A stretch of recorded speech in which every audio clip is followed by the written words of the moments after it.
Hi everybody, just a quick note that I've been absent this past week or so. I've been down with a respiratory virus, but this is one that I filmed before I got ill, and I've managed to get this posted for you. So thanks for sticking by the channel. Hi everybody, welcome to Model Trains. Today I'm looking at a DAPOL Class 73 diesel electric locomotive, which is, for me, it's a bit of a long overdue review because I was travelling when this one arrived and I just didn't have time to get to it. So this really is, I'm going to treat it as a review from scratch. I did put power on it to check everything was fine, but literally that was like the same day I had to go to the airport, so I wasn't able to do very much with it. She's in the clamshell ice cube casing. I kind of get over how heavy this is. This is really a significantly heavy model, a lot heavier than I was maybe say expecting it would be. Okay, these are clear windows for the head codes. I would guess that's what they are. We'll just keep them in there for just now. And here we've got NEM couplings, and there's a few bits and bobs in there. Wow, some really tiny parts in there. There's some vacuum pipes I can see. There's a huge amount of detail parts. A lot of these will be fitted to the front, but I very rarely fit these types of things because for me, I just end up losing them. Oh, this one. Oh, this will be head codes. Okay.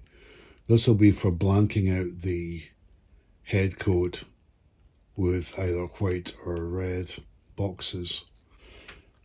And here she is. Yeah, this is really quite something. 6K on the headboard at the front there. Same at this side. I'll tell you what, even though there's a lot of factory parts, accessories to fit, there is quite a few already been fitted. Sprung buffers. Yeah, I really like this. I'm really, I mean, I've no memory of the day I opened it and quickly put power on it. I was running around so much. So this really is a fresh look at this. And I certainly, on the day I was running out the door, I didn't look at the model in this much detail. I really just put power on it to check everything was fine.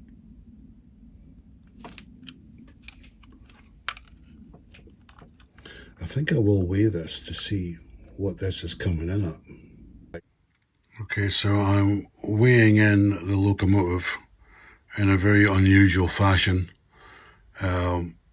We've got her on Roman pillars and a piece of track, and I used the tare function to eliminate the weight of the track and the pillars, and then added the locomotive.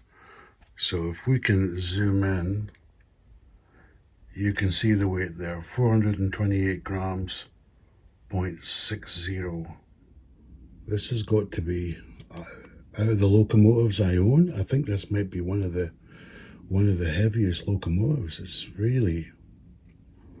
quite a weight to it. So what's the story with these electro diesels? Well, at the start of their life, they were mostly running in the southern region, where you had 650 and 750 volt DC, third rail. But these locomotives were quite smart, and as far as it had a onboard diesel engine as well. So when it moved away from third rail running to the switch over to the diesel engines and continue operating, And in the first versions of these, the 73 slash 0, they had a slightly smaller diesel engine on them. And they were known as the JAs. That was in 1962. And then in 65, when they took out the 73 slash 1, they were known as the JB, and they had an increase in the size of the diesel engine. And it went from an 80 mile an hour locomotive to a 90 mile an hour locomotive. I think the electro motor, the DC motor in it as well, may have been upgraded. But over time, the various locomotives were upgraded because they're on 73/9 version now. So there's been quite a number of upgrades. But I think there was 40 odd of these things made originally in the 1960s, and I think it's about 20 something are still operating today. But I do like the styling of this model, the color scheme. I remember when I was considering getting this model, and you can only speculate why the price is. I mean, the prices vary on this wildly, and I mean wildly. I mean, I bought this model for $79, I think, but the price, if you are interested in getting one of these and you search around, you'll see prices all the way up to $167. So yeah, that's like a £90 a difference price. So you really need to shop around if you're interested in getting one of these. Now, yeah, so getting back to what I was saying, when I was thinking of getting one of these, I thought, well, it's maybe the wrong era for what I model on my layouts. But I've always said a good model is a good model, so that throws the original argument out the window. But this locomotive was designed in the 60s. But this locomotive, although originally most of its work was done in Southern Railways, in recent years it's been running the Caledonian Sleeper train in Scotland, from Edinburgh up to Aberdeen and up to Inverness and round to Fort William. And it's a fairly similar colour scheme to this, although it's the operator, I think it's GB Rail Freight, that run the Caledonian Sleeper.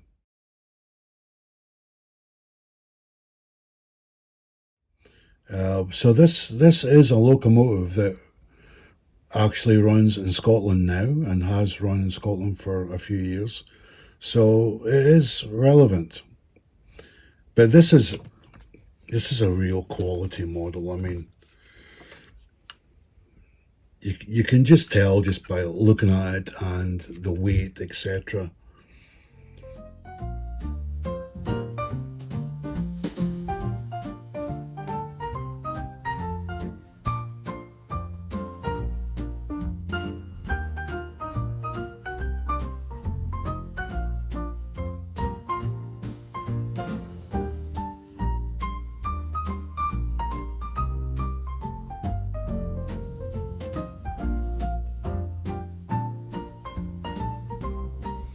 Okay, so I've got her on the track now, but the first one that's straight out of the box, I suppose, and onto the track is it's a bit peculiar when you're trying to fit this locomotive onto the rails, because it's very easy to not get the wheels correctly on the track. Down here, when you're looking at the wheels, and the lighting the general lighting in my model room is not as great as it could be. It could be a lot brighter. And the wheels are quite shadowed, or they are in shadow from the lighting in this model room. so you can't really see the wheels too well, and there's a very fine line between having the wheel correctly on the rail and just slightly off. It's odd because normally with like any other locomotive, you instantly know, generally speaking, if it's on the rail or it's not. But with this one, you can actually put this on the rails incorrectly and not even be aware of it. So that's a bit of a peculiarity about this model that I thought I would point out. So let's do some test running first to check everything's well with this, and then we'll go through the checklist. Right, so I've got it in forward directions and half power. So let's apply some power.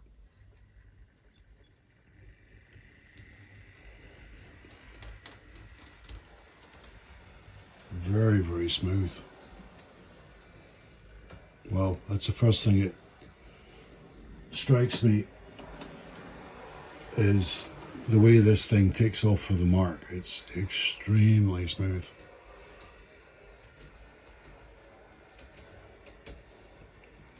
Very, very quiet operation as well.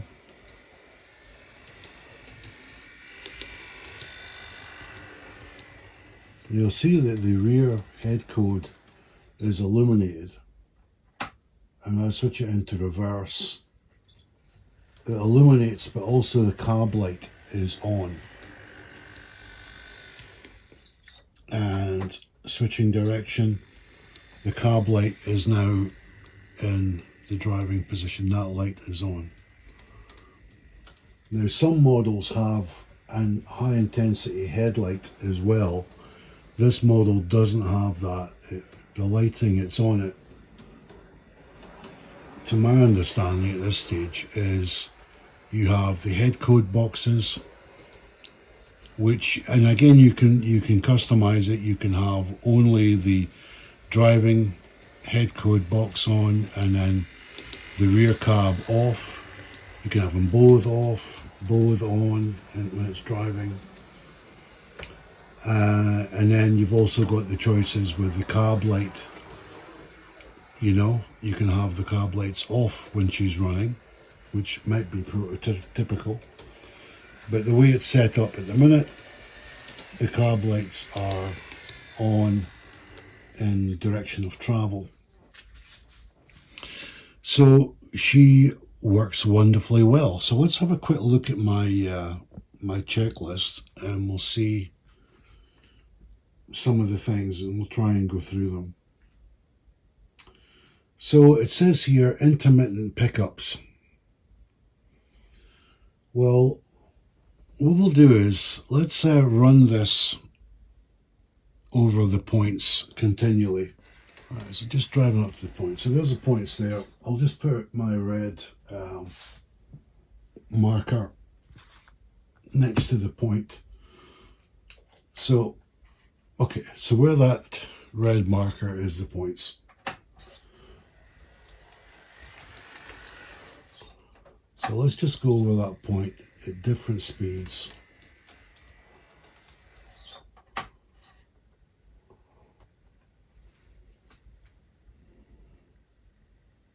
Which is pretty much in a crawl speed there. And there's nothing. Let's try a crawl on the locomotive. Now, I did read in the instructions that it does have a 5-pole super creep motor in this. So this should be, it's 40. So I'll just slowly turn this up. Yeah. That is magnificent. You can see it's even doing the super crawl over the points. All right, let's put the speed up and get her to go around the track. And obviously going around the corners with a bit of G-force see if that affects the pickups in any way.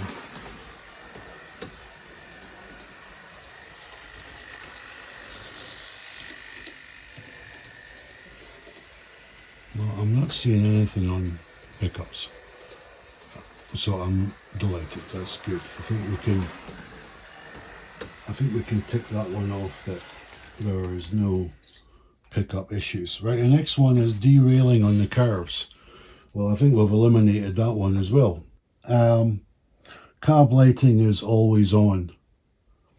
Well, it's difficult to see with the lighting in here. I will do some night running later so we can have a look. I've already checked this, but I'll send it in the forward direction, down the track this way, and we'll have a look at the cab here, and I'll be able to scout this for you. Yeah, the cab light is not on. Put it into reverse, I'll look at so the cab light is now on here, and on this side, there's no cab light. So that's a pass. Right, next one. Flickering of lights both directions and cab. Yeah, well, I don't see that either on the headboard light or the cab light. So they've ironed that one out as well. So that's a pass as well. Good. We're nearly at the end. The PCB and wiring is visible in local engine room windows. No, there's nothing.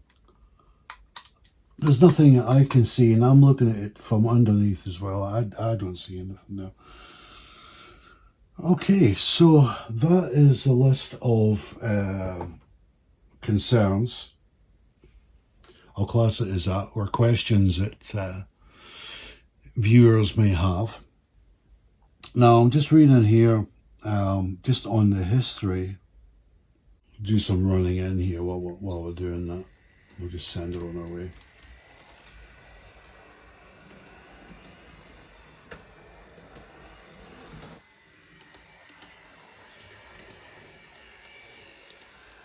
One actually that I didn't have on my list, but it just came to mind just now. I thought I would talk about it. Some of the Generation 1 versions, the colour of blue, the British Rail blue, wasn't quite the right shade. I think that's what the comment would have been.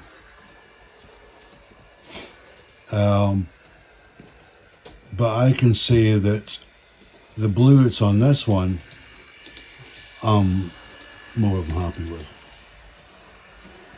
I really like it. I don't have any issue with the BR blue that's on this at all.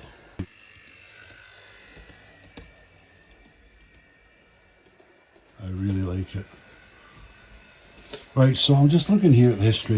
I'm just doing this while she's actually doing a bit of running in. So it says here, orders were first taken in 2012 for the Class 73 for DAPOL. And you can maybe add in the comments if you know, but it says here that it wasn't introduced till late 2015, question mark. I don't know if that would be right. So they took orders in 2012 but yet didn't deliver it till 2015. That sounds excessive. If that's right, please let me know in the comments. I'm just being nosy, really. I would be very surprised that was the length of time you would have to wait. I mean, I know it's not unheard of. KR models have had similar lead times recently, but that just sounds. I don't think I've got all the facts right there. I'm pretty sure about taking orders in 2012. I've seen a number of references to that. But they weren't getting them delivered till the end of 2015. If you know, please pop that in the comments. And I've got a note here saying the second batch, or Generation 2, was Q4 2018. So that would have been ironing out, some of the faults, and a different sort of subset of liveries. But again, I'm just being nosy. I'm just wondering if that is the case or not. And then the third batch, which this is a member of, they started production, or they started releasing those, let's say, December 2022. So this is, I mean, I wouldn't think it would be fair to say this is the third batch, but this is generation 3. When they manufactured it, I don't know. I don't think they made them for a month and then stopped making them.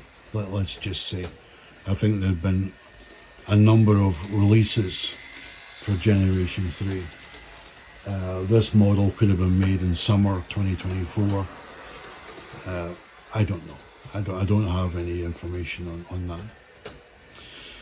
So let's talk a little bit about the liveries that's available for this. And I think this would be my 2 pence of advice on this.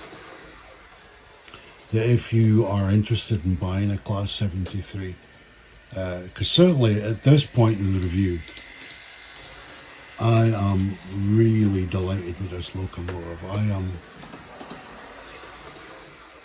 for me, this, okay, we've still got some speed testing to do. I'm still going to run it with some coaches or wagons or whatever that I decide to hook that up with. But I know at this stage she's pretty much passed all the difficult tests now. I just love this locomotive. It's an absolute cracker, especially for the money. I mean, it's like £79 for this.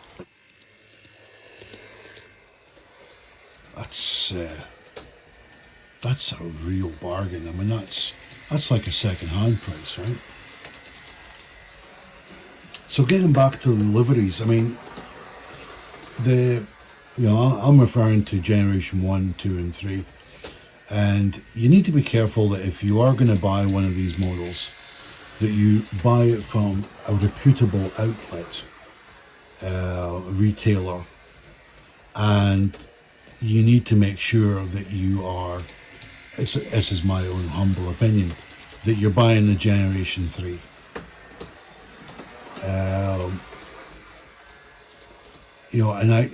And how can you be sure? I think you can only be sure of doing that by going to some of the big retailers that's out there, like Rails, TMC, people along those lines, Kernel Model Center, where you know that the models that they are selling are the latest generation 3, and they're not going to offload a generation 2 or worse still a generation 1 model on you, because then that's a gamble then, isn't it?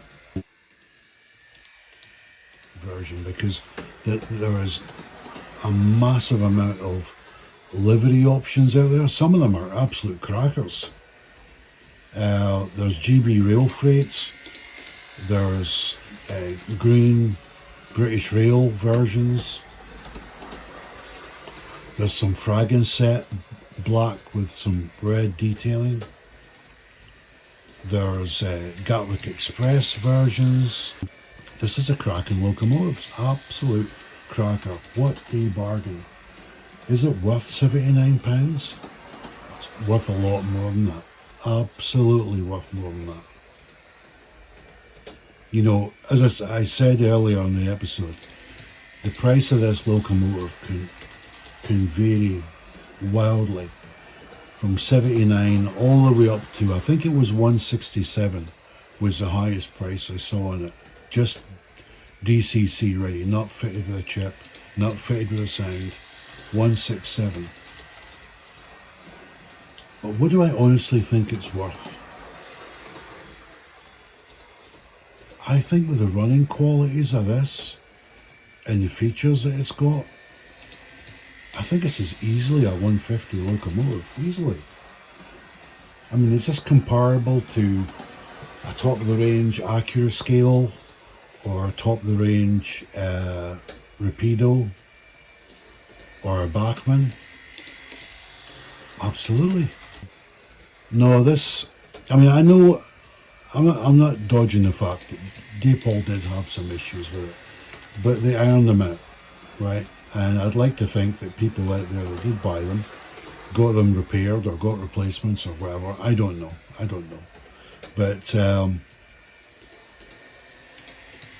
and one of the reasons I did this video in answering all those potential questions that viewers may have is because when I did a bit of research on the Class 73, when I thought, well, that's a fantastic price, I think I'll buy one of those. But let me just have a quick check what people are saying. All I could find was old reviews. But they were old reviews. They were talking about Generation 1 or even Generation 2. Not so much Generation 2, but mostly Generation 1. And there was a lot of outcry about the issues that people were having. I can understand that. You know, I was at that junction where I don't know if I should buy this model because all I'm seeing reviews are is Generation 1, Generation 2, and it doesn't look good. So I'm like, this model could be £79, but I could be wasting £79. But I can tell you, you could see for yourself, that is not the case with this model. I did not waste £79. I just saved, you know, £70 on a model. This is a fantastic model. So, yeah, the bottom line is, I wanted to make a video that was what I was looking for. A model that would go through all the queries that I had and answer them so that I could go ahead and buy a model from one of the retailers and get a fantastic quality model without having massive headaches, because nobody wants that, right? Hopefully this video has alleviated concerns that you may have had so that people can see for themselves the quality of this locomotive and that she is trouble-free. She is an absolute fantastic locomotive.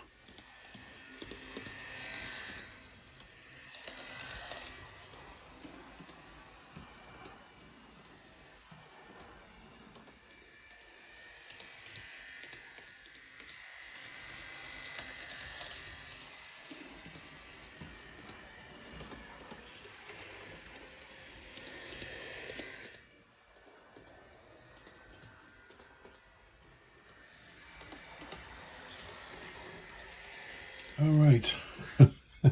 This is about take 4 because I ran out of storage space in the memory. Yeah, I had to fit a NEM coupling to that. I wondered why there was 2 in the packet. Right, so the first coach you can see is a buffet restaurant coach from Lima. I actually thought it was Hornby because it was in such good condition, but it's actually Lima. And the one behind it is a Trian Hornby, which has really seen better days. It needs a bit of TLC, a little bit of repair work. So I'm going to do that. Okay, so we're going to send this Class 73 on our way for our final test this evening. And it will partly count towards its running in. So yeah, very happy with this locomotive. It's an absolute cracker. If I had to say there was a shortfall on anything, I would prefer one with a high intensity headlight, which this one doesn't have. I mean, I guess this is prototypical, but I don't know, it just looks like there's a little bit of lack of headlights and a brake light. But that's only a minor thing, and to be quite honest, I could probably add that and run an LED light in there. It wouldn't be that difficult. So yeah, I was just reading there the actual list price of this locomotive. The recommended retail price is £167.40p. So I was right when I said earlier that I've seen prices of 167. That's actually correct.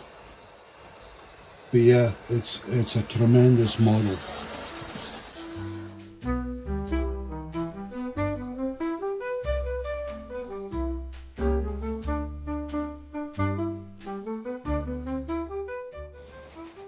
So I hope you've enjoyed this episode of the DAPOL Class 73, and I hope to be back to full fitness soon. So thanks for watching, and I'll see you next time.